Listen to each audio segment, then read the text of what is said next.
पुन्हा साधूवर ते पाप मारायचं असं ठरलं, त्याची सुद्धा काय चूक होती, त्याच्यावर सुद्धा ते पाप नाही मारलं. मग ते यमाचे सेवक त्या मंदिरामध्ये फिरू लागले. मग ते फिरत असताना त्या मंदिराच्या पारा, जो पारा असतो पारा, त्या पाऱ्या ठिकाणी आपल्यासारखे 4-5 लोक बसले होते. ते निंदा करत होते त्या महिलेची, ते निंदा करत होते त्या साधूची. आणि मग यमाच्या सेवकांनी ठरवलं, हे जे साधूच्या मृत्यूचं पाप आहे ते निंदा करण्याच्या डोक्यावर मारलं. विठ्ठल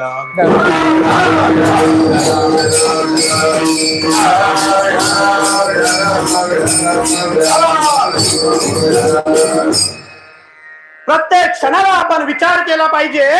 आणि विचार करत असताना सदैव वैकुंठाला आपल्याला जायचं आहे. पंढरपूरच्या पांडुरंगाची भक्ती करत असताना परद्रव्य, परनारी आणि परनिंदा न करता जर आपण शुद्ध परमार्थ केला तर एक दिवस आपल्याला पंढरपूरचे पांडुरंग न्यायला येते. आणि हा जो विचार करणारा जो वर्ग आहे, या विचार करणाऱ्या वर्गामध्ये एक विचारी वर्ग आणि एक अविचारी वर्ग. बघा, एक वर्ग विचारी वर्ग, एक विचारी अविचारी वर्ग.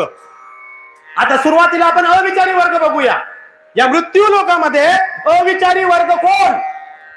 अविचारी 3: मासा, माशी आणि मनुष्य. मासा, त्याला माहित नाही की मला जो गल टाकलेला आहे हा गल मला गुंतवायला टाकलेला, तो विचारच नाही करत. माझ्या संपूर्ण पिढी या गलाने संपवली हे त्याला माहितच नाही. तरी सुद्धा जो गल टाकला जातो त्या गलाला तो अटकतो, तो गुंततो. म्हणजे मासा हा विचार करत नाही.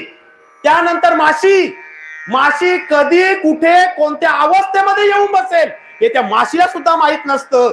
म्हणून मासा आणि माशी हे अविचारी. आणि मनुष्य, मनुष्य सुद्धा अविचारी. मग मनुष्य अविचारी का? मनुष्य अविचारी कसा आहे? कारण मनुष्य अविचाराची काही कारण तुमच्या पुढे ठेवतो. मनुष्य अविचारी कसा? कारण मनुष्य 3 गोष्टीने अविचारी आहे. लक्षात घ्या. मनुष्य कधी कुठे काय बोलायचं याचा कधीच विचार करत नाही. त्यानंतर कुठे कधी काय बोलायचं हा विचार करत नाही. त्यानंतर मनुष्य लग्न करताना पत्नी कसा करायचा याचा विचार नाही करत. त्यानंतर तिसरा मुद्दा, मनुष्य गुरु करताना कधी विचार नाही करत. लक्षात ठेवा, मनुष्य अविचारी का? मनुष्य कुठे कधी काय बोलायचं याचा विचार करत नाही म्हणून अविचारी. मनुष्य लग्न करत असताना पत्नी कशी करायची याचा विचार नाही करत म्हणून अविचारी. आणि मनुष्य तिसऱ्यांदा अविचारी का? कारण मनुष्य गुरु कधी आणि कसा करायचा याचा विचार करत नाही म्हणून मनुष्य अविचारी. अहो, कधी कधी तर एक आमच्याकडे येतात आणि म्हणतात माझे गुरूंचं गुरुपूजन करायचंय. मग तुमचे गुरु आहेत तरी कुठे? आमचे गुरु जेलमध्ये आहेत. म्हणून लक्षात ठेवा, जर आपले गुरु जेलमध्ये असतील आपला उन्नती कधी होणार? गुरु करत असताना वारकरी संप्रदाय, शीख संप्रदाय बघा, शीख संप्रदाय गुरु ग्रंथ साहेबा त्यांच्या धर्मामध्ये त्या ग्रंथाला गुरु मानलं. आणि आपण ज्ञानेश्वरीला कधी दर्शन नाही घेत. ही ज्ञानेश्वरी आपण गुरु मानावी. एक तुळशीची माल परिधान करावी, ज्ञानेश्वरीजवळ ठेवावी आणि ती तुळशीची माल गळ्यामध्ये परिधान करावी. हा ज्ञानेश्वरी म्हणजे गुरु मंत्र.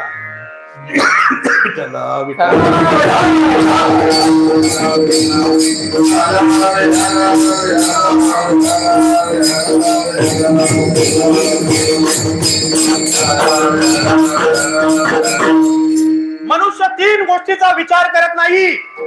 पहिला मुद्दा, कुठे काय बोलावं. आम्ही दिंडीला जातो, ते दिंडीमध्ये असताना मनामध्ये एकच भाव पाहिजे, रामकृष्ण हरी. मग त्र्यंबकेश्वरीची दिंडी असू दे का पंढरपूरची दिंडी असू द्या, परंतु सोबत असतात हजारो फोन येतात. कोण कुटुंबाचा बोलतो, कोण मित्रांचा बोलतो, कोण साठेकरार बोलतो, कोण पॉवर ऑफ अटर्नी बोलतो, कोण सांगतो बाण बोलायचंय, कोण सांगतो भात कापायचा आहे, कोण कसला विचार करतो काहीच कळत नाही. आणि असा विचार करत असताना पंढरपूरला जातो, पंढरपूर फिरून येतो आणि काय बघितलं असेल ना मग सांगतो साठेकरार केला. आणि मग साठेकरार केल्यानंतर सांगतो पॉवर ऑफ अटर्नी विसरलो. आणि मग पॉवर ऑफ अटर्नी विसरला सांगतो पैसे चेक बाउन्स झाला. आणि जेव्हा चेक बाउन्स होतो तेव्हा विचार निघून जातो. आणि जेव्हा विचार निघून जातो तेव्हा एक ना एक दिवस काल येतो आणि आपल्याला घेऊन जातो. आणि म्हणून विचारी वर्ग आपण बघितला. आता अविचारी आपण वर्ग बघितला. अविचारी मध्ये 3, मनुष्य, मासा, माशी. आता विचारी वर्ग,